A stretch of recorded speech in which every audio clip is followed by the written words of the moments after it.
আপনি সাপও দেখলেন না, মাছও দেখলেন না। দুজন ভালো মানুষ, এলাকার সাদা মনের দুইজন মানুষ, একজনকে হুজুর বলে ডাকি আর একজনকে স্যার বলে ডাকি। দুজনকে দেখলেই আমরা বিনা টাকায় চা খাওয়াইতে চাই, দুজনকে আমরা সম্মানের জায়গায় রাখি। দুজন আমাদের সমাজের কর্তা হিসেবে আমরা মেনে নিলাম। এই দুইজন ব্যক্তি বললেন মাছ আছে, চোর এসে বলছে সাপ, মিথ্যাবাদী বলছে সাপ। আমি হাত দিলাম না, কেন? জোরে বলেন। মিথ্যাবাদীর কথা বিশ্বাস করে নয়, বরং সাপের কথা শুনে। যুবক প্রাণের ভাই, একটা মিথ্যাবাদীর কথায় সাপের কথা শুনে করতে হাত দিলাম না।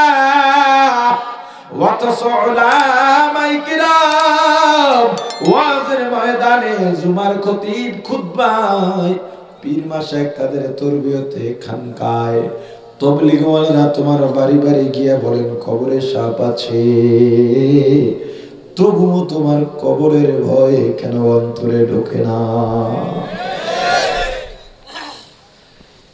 তুমি যে দুনিয়ার গর্তের সাপে ভয় পাইলা, এইটা ভয়, কিন্তু কবরের সাপের ভয় পাও না কে?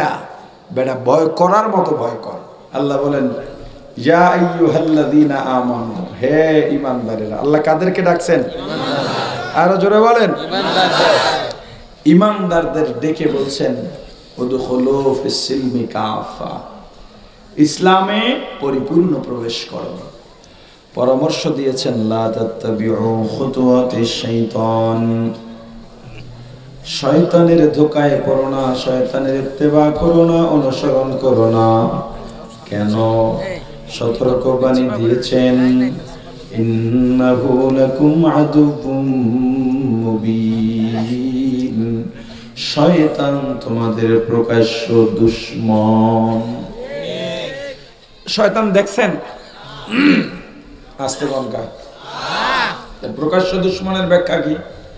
এর দুইটা ব্যাখ্যা হইতে পারে। প্রকাশ্য দুশমন মানে জবরদস্ত দুশমন, শক্ত দুশমন, শয়তানের চেয়ে বড় দুশমন আর দুনিয়ার মধ্যে নাই।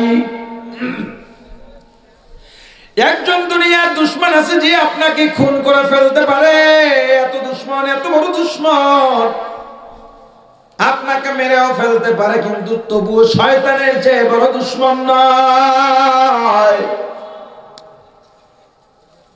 মানুষ কত বোকা, এত বড় দুশমনরা মন মতো কাজ করি আমরা। দুশমনের মন মতো কাজ করে কেউ? আর মেয়ে বাপ পুতে ঝগড়া লাগলেও তো বাপের এড়াইয়া চলে, ভাই ভাই সমস্যা হইলে ভাই রে এড়াইয়া চলে, বন্ধুর লগে ঝামেলা হইলে মোবাইল থেকে নাম্বারই কেটে লায়, যা আর যোগাযোগই রাখতাম না। দলের সাথে ঝামেলা হইলে দলই ত্যাগ করে লায়, বাচ্চা থাকে। কিন্তু শয়তান তো অনেক বড় দুশমন, তার থেকে তো কেউ বাঁচে না, বরং শয়তানের মন মতো কাজ করে।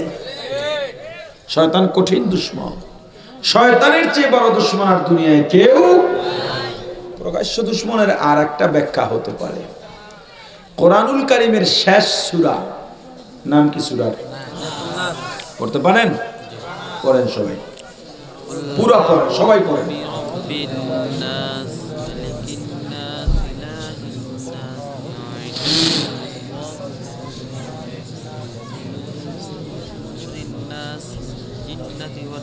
কয়েকজনে পড়ছে, যে কয়েকজন পড়ছে বেশিরভাগ অশুদ্ধ, আর বাকিরা লগে লগে তাল মিলাইছে। দিন কি সেটাই তো জানি না। কুল আউযু বিরাব্বিন নাস, পয়গম্বরকে আল্লাহ বলে দিয়েছেন, পয়গম্বর দুনিয়ার মানুষকে আপনি আশ্রয় গ্রহণ করতে বলেন, আশ্রয় চাইতে বলেন। আউযু, আমরা আশ্রয় চাই বিরাব্বিন নাস, মানুষের রবের কাছে। কার কাছে? জোরে বলেন। মালিকিন নাস, মানুষের মালিকের কাছে। ইলাহিন নাস, মানুষের ইলার কাছে, মানুষের রব, মানুষের মালিক, মানুষের ইলার কাছে আমরা আশ্রয় প্রার্থনা করি। কিসের থেকে? মিন শাররিল ওয়াসওয়াসিল খান্নাস। খান্নাস যে ধোঁকা দেয়, ধোঁকা দেয়, ধোঁকার অনিষ্ট থেকে, খারাপিয়াত থেকে। কখন ধোঁকা দেয়, কোথায় ধোঁকা দেয়?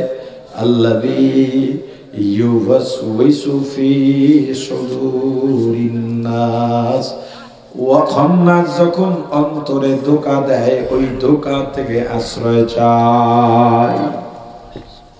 এই যে খন্নাস, এই খন্নাস কি কি? মিনাল জিন্নাতি ওয়ান নাস। জিন খন্নাস আর মানুষ খন্নাস।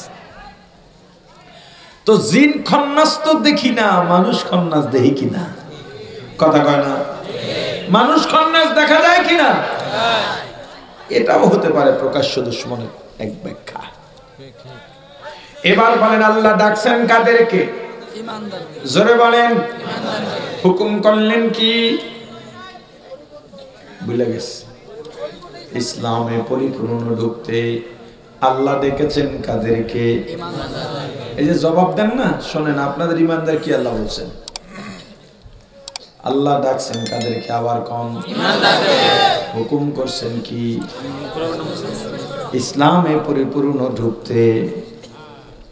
সুআলে মুকাদ্দার, ইমানদার তো এমনি ইসলামের মধ্যে থাকার কথা, এরপরেও ইসলামে কেন ঢুকতে বলেছে? শুধু এই এক জায়গায় নয়, আল্লাহ কোরআনুল কারীমের বিভিন্ন জায়গায় ইমানদারদের ডেকেছেন আর এক একটা হুকুম করেছেন। যেমন আল্লাহ এক জায়গায় বলেন, ইয়া আইয়ুহাল্লাযীনা আমানুত্তাকুল্লাহ, হে ইমানদারেরা আল্লাহকে ভয় করো। কাকে? ইমানদার তুই এমনি আল্লাহকে ভয় করার কথা। এরপরেও ইমানদারকে আল্লাহর ভয়ের কথা কেন বললেন? শুধু কি ভয়? হাক্কা তুকাতি, যেভাবে ভয় করলে ভয়কে ভয় বলা হয়, ওইভাবে ভয় করার মতো ভয় করো। যেমন আপনি বললেন আমি শিক্ষক ভয় পাই, আমি মা বাবাকে ভয় পাই, আমি পুলিশ দেখলে ভয় পাই, কিন্তু তাদের সামনে আপনি অন্যায় করেই যাচ্ছেন। তারা বারবার আপনাকে নিষেধ করতেছে, তবু আপনি তাদের সামনে অন্যায় করে যাচ্ছেন। বলেন আপনার কথা আর কাজে কোনো মিল আছে নাকি? এমন ভয় নয়। তাহলে কেমন ভয়? চিড়িয়াখানায় বাঘ আছে না নাই? সিংহ আছে না নাই? কিসের মধ্যে? জোরে বলেন। আজ পর্যন্ত এমন কোন রেকর্ড নাই, নিউজ পাওয়া যায় নাই, সংবাদ নাই ওই বাঘ বা সিংহ খাঁচা ভেঙে কোন দর্শনার্থীকে আক্রমণ করেছে। আপনারা পাইছেননি? এরপরে চিড়িয়াখানায় গেলে আমরা খাঁচার কাছে দাঁড়াই না দূরে দাঁড়াই? হ্যাঁ, কেন? আমি জানি বাঘ আমাকে ধরতে পারবে না, সিংহ আমাকে খাঁচা ভেঙে আক্রমণ করতে পারবে না। এরপরেও খাঁচার থেকে দূরে দাঁড়াইলাম, জানি আমি নিরাপদ, তবু দূরে কেন? ভয়, এর নাম ভয়। সাপের খাঁচার কাছে দাঁড়াইলাম, সাপ আমার এদিকে নাই, অপর দিকে আছে, বীর পাকায়া, বীর পাকানি বোঝেন? বীর পাকায় রয়েছে। আমি এই পাশে, সাপ ওই পাশে। ওই পাশে বলতে আমার পাশে যে খাঁচার সাইড, এখানে না, অপোজিটে আসে। আমি জানি সাপ আমাকে খাঁচার ভেতর থেকে বের হয়ে দংশন করতে পারবে না। এরপরেও সাপ যদি বীর খুলে, বীর পাকানো খুলে বীরের মধ্য থেকে শ করে উঠে, আমি লাফ দিয়া আরো 2 হাত পেছনে চলে যাই। কেন? আরো একটা মজার উদাহরণ লন। শীতের দিনে অনেক এলাকায় পুকুর সেচ করে, সেচ করা বুঝেন না আপনারা? কি করেন কইবেন করতে? এই এলাকায় তো মনে হয় স্থানীয় মানুষ কম, এক এক এলাকায় এক একটা। আপনারা কি করেন? পানি সেচই বলেন। যাই হোক, তো দুই তিনজন কয়টাই, বাকিরা তো সুগারা বুঝি না কি কইতিস মনে হয়। পানি ইসে এটা একটু জি বড় কইছে, পানি ইসে। পানি শেষ করার পর আপনি মাছ ধরতেছেন, এমন সময় পুকুরের পাড়ে একজন আলেম, মসজিদের ইমাম, সত্যবাদী, ভালো মানুষ, সম্মানী মানুষ, আদর্শবান মানুষ পুকুরের পাড়ে গিয়ে দাঁড়ালেন। তারপর পরে আর একজন গেলেন, স্কুলের হেডমাস্টার, তিনিও সম্মানী মানুষ, মানুষ গড়ার কারিগর, তিনিও সম্মানী মানুষ, সত্যবাদী মানুষ। দুজনই আপনাকে ডেকে বললেন, হে ভাই, তুমি যে মাছ ধরতেছো, এই যে পুকুরের পাড়ে একটা গর্ত আছে, ওই গর্তের মধ্যে বড় একটা শোল মাছ ঢুকছে, বলেন এটা শুনলে আপনি মাছটা ধরতে যাবেন কিনা? আপনি দেখেন নাই, দুইজন মানুষ বলছে, অস্বীকার করার সুযোগ আছে? গর্তের কাছে চলে গেলেন, গর্তে হাত দেবেন মাছটা ধরার জন্য। এমন সময় পুকুরের আর এক পারে এসে একটা লোক দাঁড়াইছে, কঠিন মিথ্যাবাদী, এলাকার সবাই জানে বড় মিথ্যাবাদী, কসম দিয়া মিথ্যা বলে। এক প্যাকেট আবুল বিড়ি দিয়া যাকে দিয়া মিথ্যা বলানো যায়, বলে নাই লোকটা চোর, হাতের কাছে কিছু পাইলে হাত চুলায়, চুলকায়, কেমনে নেওয়া যায়? এই চোর মিথ্যাবাদী লোকটা যখন আপনি হাত দেবেন, ডাক দিয়া বলল, রে ভাই হাত দিস না। কয়কা, আমি দেখছি মাত্র একটা বিষধর সাপ ঢুকেছে। আপনি সাপও দেখেন নাই, মাছও দেখেন নাই, তবে বলেন মাছের কথা কারা বলছে? ভালো মানুষ। সাপের কথা কে বলছে? মিথ্যাবাদী চোর। তবু আপনি বলেন সাপও দেখেন নাই, মাছও দেখেন নাই, গর্তে হাত দেবেননি। কি কারবার দেখছেন? আপনি সাপও দেখলেন না, মাছও দেখলেন না। দুজন ভালো মানুষ, এলাকার সাদা মনের দুইজন মানুষ, একজনকে হুজুর বলে ডাকি, আর একজনকে স্যার বলে ডাকি।